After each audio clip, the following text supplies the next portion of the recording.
J'invite Agnès, Marc et Guilhem à monter sur scène. Merci pour vos 3 présentations qui finalement se rejoignent bien, on l'a vu, hein, entre saturation aux urgences, personnel soignant et puis dimensionnement.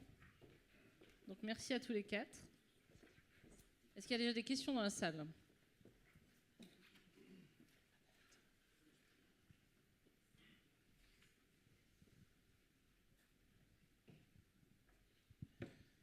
Oui, ça concerne la première présentation, puis également Guilhem. Alors, le problème de la French, c'est qu'actuellement, ça ne fait pas partie du RPUE2, c'est dans le RPUE3. Donc, en attendant, Guilhem, est-ce que tu penses qu'il serait possible de faire un lien entre la French et les 10 classifications, entre guillemets, de ton SCCD? Je t'embête, hein? Alors... On se doute bien que la gravité la plus complexe, entre guillemets, on pourrait prendre éventuellement le 9e, 10e décile, avec les réserves. Hein, quand on compare les 9e, 10e déciles avec les CCMI 4 et 5, on surévalue par rapport aux CCMI 4 et 5, mais peu importe. Ça, on peut l'envisager. Par contre, le scinder en 5 ou 6 catégories, avec ton score, c'est peut-être plus complexe. Alors, on peut faire un tableau croisé. Après, je pense que c'est vraiment 2 finalités. Ça marche ? Oui. C'est 2 finalités très, très différentes.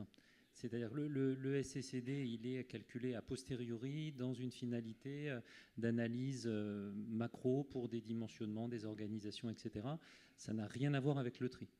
Et on en avait discuté, je crois, avec Julie à un moment. Effectivement, si on travaillait sur le motif, de IOA, on pourrait essayer d'associer, en se basant sur des données du SCCD, à certains motifs, une complexité. Je pense que c'est vraiment deux sujets différents. Donc il y a un élément qu'on n'a pas et un élément qu'on a potentiellement. C'est pour ça que le lien c'est intéressant. On peut essayer de croiser les deux, mais il ne faut pas oublier que c'est 2 finalités très très différentes. Voilà.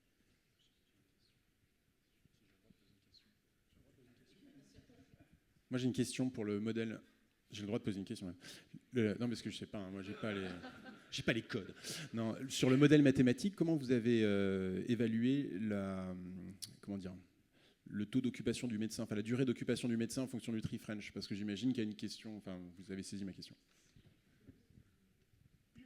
Alors là, c'est Dominique qui l'a fait, à partir de données de la littérature, d'une part, et ensuite, il a testé sur son propre service en regardant en regardant effectivement le temps passé par patient en fonction du tri, pour voir si ce qu'il observait dans la littérature se reflétait dans son propre service. Et c'est vrai que c'est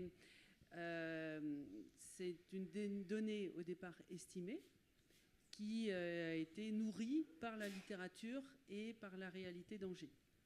Et sur la littérature, c'est homogène ou il y a une grande variation, une variabilité entre les... Alors, on ne va pas se mentir, hein. Clairement, il y a des variabilités.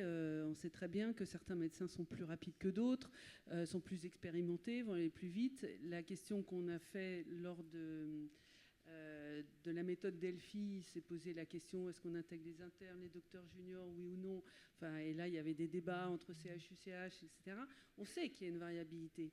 Et on sait effectivement que la moyenne ne dimensionne pas correctement les choses. Mais il y a un moment où il faut prendre une décision pour pouvoir estimer.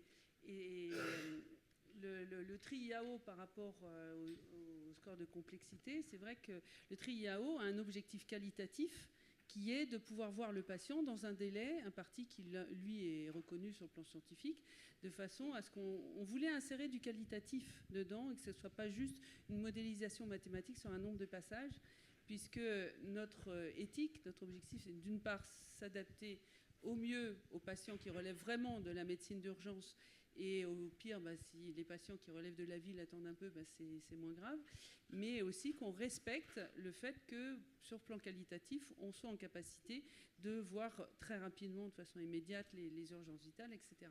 Donc, c'est vrai que ce n'est pas du tout le même objectif que le score de complexité. Et bon, après, ce temps d'occupation du médecin, il peut être discutable. Mais je crois qu'il est modifiable éventuellement Alors, il y a un atout de la modélisation, c'est qu'on peut la tester sur le passé. Et donc, si on a des doutes sur les paramètres, ce qui est souvent le cas, on regarde si dans le passé, avec les mêmes paramètres, on aurait obtenu les mêmes résultats que la réalité. Et si ce n'est pas le cas, on revoit le paramétrage. Donc en fait, on a une vraie boucle de retour possible. Moi aussi, j'ai des questions. Je ne sais pas si je peux, mais je vais le faire quand même. J'avais 2 questions. Du coup, à Angers, est-ce qu'ils ont modifié l'organisation par rapport au modèle? Et si oui, depuis combien de temps est-ce qu'ils ont pu voir l'efficacité ou pas, ou dans d'autres hôpitaux? Et la deuxième question, c'est comment avoir accès du coup, à cet outil? Est-ce que c'est cher? Pour Angers, il a clairement dit qu'à l'heure actuelle, la modélisation n'était pas en adéquation avec sa réalité de terrain.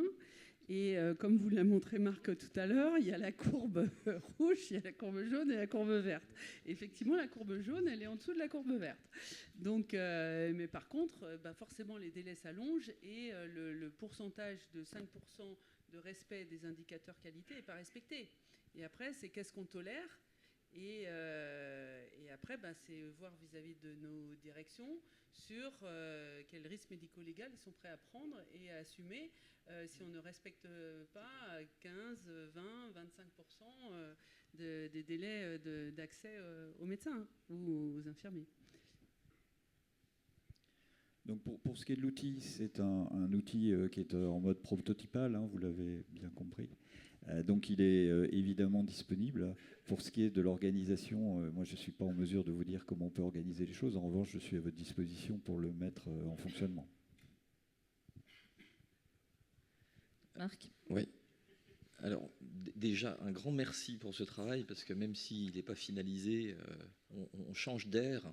Le dernier référentiel, c'était celui des SUDF en 2011, où on avait une abac globalement entre le nombre de passages et le nombre de personnel. Là, on voit bien qu'on change de dimension et qu'on a une finesse d'appropriation de la complexité de l'organisation d'un service dans le modèle. Alors, il s'appuie aussi sur la French, donc là aussi, en tous les cas, sur un score de triage à l'entrée des urgences. Donc là aussi, c'est une fragilité, parce que ça ne fait pas partie du jeu de données dont on dispose aujourd'hui de manière automatisée à travers le RPU, même si le RPV 3 va pas tarder à arriver. Mais en tous les cas, les bases de données dans nos hôpitaux peuvent être extraites pour avoir cette information-là.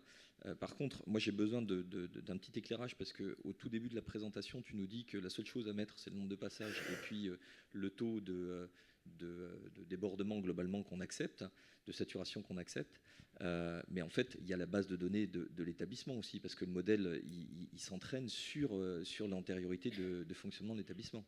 Oui, absolument. C'est-à-dire que le résultat sera d'autant plus précis que les données sont adaptées à l'établissement. C'est juste pour dire que si vous disposez de peu de données, c'est-à-dire si vous avez été démuni parce que vous n'avez pas les informations, vous n'êtes pas en mesure, par exemple, de récupérer la French des patients qui sont passés chez vous parce que ça n'a pas été répertorié. Ça n'empêche qu'en faisant l'hypothèse que la population est relativement proche de celle qui, ça peut être le CHU d'à côté, ça peut être quelque part en France, si vous faites l'hypothèse qu'il n'y ait pas de raison que la population se comporte de façon très différente, vous pouvez avoir un premier aperçu de ce que donnerait l'outil s'il avait toutes les informations. C'est juste ça. Mais évidemment, plus il y a d'informations, plus le résultat est pertinent. Ça ne veut pas dire que si vous manque des informations, c'est cuit, vous ne pouvez rien en dire. Il y a un intermédiaire entre les deux. Donc ça veut dire que la matrice telle que tu la proposes là, elle ne peut pas être utilisée du jour au lendemain par n'importe quel service. Ah, absolument. De toute façon, cet outil n'est pas du tout en phase industrielle, soyons très clairs. C'est juste un outil qui a été mis en place en guise de démonstrateur. C'est un proof of concept. Donc on peut faire des choses. Ce qu'on observe, c'est que ça se comporte bien, donc on n'a pas de soucis algorithmiques majeurs. En regardant de près les données, on n'a pas le sentiment qu'on est confronté à quelque chose de très difficile à modéliser. On n'a pas, en tout cas dans les données que j'ai manipulées, j'ai pas rencontré de pics inanticipables avec des aberrations statistiques invraisemblables. On n'est pas dans ce type de choses-là. Quand on est à 60 000 passages, en fait, c'est assez lissé sur un plan statistique. Ça se comporte très bien, pour le dire autrement. Et donc, si ça se comporte très bien, c'est facile à optimiser et c'est facile à simuler. Donc ça dit juste que c'est en bonne situation. Et je profite juste d'avoir le micro. Non, tu peux pas. Non. Pour le SOTU et pour le dimensionnement, je profite que la SFMU soit là. On a vraiment besoin d'avoir la validation quelque chose qui ressemble à autre chose que la CCMU pour la gravité des patients. Donc est-ce que le score de complexité est le bon score? J'en sais rien, mais en tous les cas, il faut vraiment qu'on puisse avancer sur ce sujet-là parce que c'est structurant pour tout, pour le personnel, pour le dimensionnement des services, pour la saturation, etc. Voilà, c'était juste... merci. Beaucoup de questions, peu de temps. On va vous demander du coup d'être bref. Très bref. Aussi bien dans les questions merci que de nous donner la parole, surtout les parce que je réponses. représente le peuple de cette ligne-là qui a posé beaucoup de questions. Le temps médical, alors que l'IA arrive et qu'on va changer le raisonnement sur le tri et le raisonnement médical, ça me semble du coup plus le bon ratio. Parce qu'en fait, maintenant, on va raisonner très différemment et on est en train de partir du principe qu'on va raisonner de la même façon, alors qu'on est déjà en train de se dire que ChatGPT ou autres font mieux que nous à 4h du matin quand on a 15 trans. Donc c'est un vrai sujet. Comment est-ce que vous imaginez l'impact de l'IA sur le temps médical consommé? La deuxième chose, c'est en termes de dialogue de gestion hospitalière, comment est-ce qu'on va rendre un peu plus opposables ces référentiels? S'ils existent, c'est très bien, mais comment est-ce que ça nous sert, nous, en tant que chef de service, avec une DRH? Et la troisième chose, c'est que la matinée est quand même vachement technique, avec des flux, des stades, du dimensionnement, des indicateurs. Quel appui, du coup, en termes de ressources pour des services qui sont soit fermés, soit en sous-effectif, et pour lesquels, en fait, ce temps-là est plutôt un temps d'ingénieur, finalement. On a besoin de gens... parce que sinon, on demande au chef de service de gérer la réorientation par un groupe de travail, la modélisation par un groupe de travail, l'acheter par un autre. Et c'est vrai qu'on a besoin d'appui aussi des tutelles comme les syndicats ou la FEDERU pour dire intégrer dans vos services des gens qui vous accompagnent sur ces solutions-là. Parce que sinon, c'est le terrain, plus les gardes, plus le burn-out, plus le... Brièvement. Moi, je vais déjà répondre sur un point. C'est l'IA, c'est bien, mais ça ne va pas remplacer le docteur pour l'examen clinique et pour l'humanité qu'on doit à nos patients sur le qualitatif de la prise en charge médicale. Et après, je vais passer la main et puis je reviendrai sur l'histoire des directions. Donc pour les deux premiers aspects de votre question, le premier, c'est... pardon, je vais commencer par le deuxième. Quelle opposabilité du modèle? En fait, c'est un simulateur. Donc, en fait, c'est directement opposable. C'est-à-dire, on dit, vous avez le flux de patients de l'année dernière. Si vous aviez mis tant de docteurs, vous auriez obtenu tel résultat. Là, il n'y a pas d'ingénierie particulière et c'est relativement indiscutable. Le seul truc qu'il faut dire, c'est qu'on prend les patients dans l'ordre de priorité, de gravité. Et une fois qu'on a ça, il n'y a qu'un seul résultat possible. Donc ça, c'est assez facile.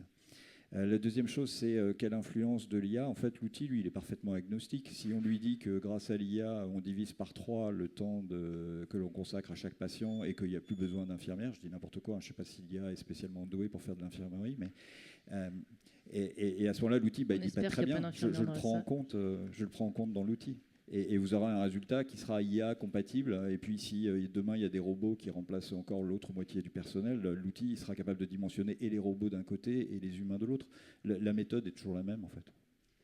Et vis-à-vis du risque médico-légal et opposable, en fait, ça va être un outil de plus pour aussi se défendre, dans le sens où, à l'heure actuelle, les plaintes, elles vont essentiellement sur les soignants, pas forcément sur les directions et les décideurs. Or là, on aura un outil pour dire, on aurait dû être temps pour respecter les délais. Il y a eu un délai multiplié par 2, par 3 du fait d'un afflux de patients. On n'était pas dans les clous sur le plan personnel.